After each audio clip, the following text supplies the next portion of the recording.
ma ogaan karaa qalbigayga maxaa sidaan dhan ugu nooshahay jaceylka qofka dartiisa aan ku ogaan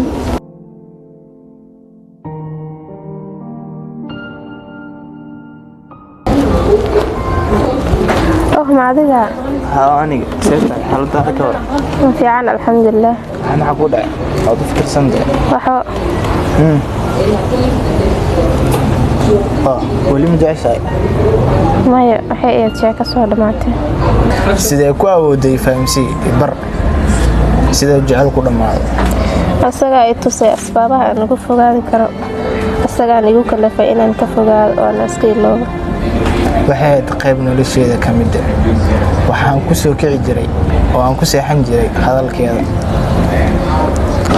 mar ayaad baran doontaa markasta uu qalbigaaga u baahdo sidaad ku sabarsan lahayd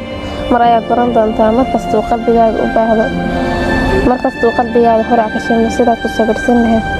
maxaad samaysaa markaad u xisto sawirkiisa ayaan fiirsadaa wax walba oo qalbigayga ku jira waan u sheegaa waan ku qayliyaa waan la dagaalaa waxaan weydiiyaa muxuu waxaan dhan iigu sameeyay sidaas ayaan ku nafisaa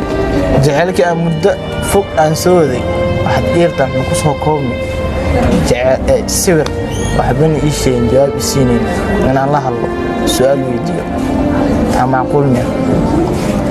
ileen qalbi daacad wax u jecel marna ma quusto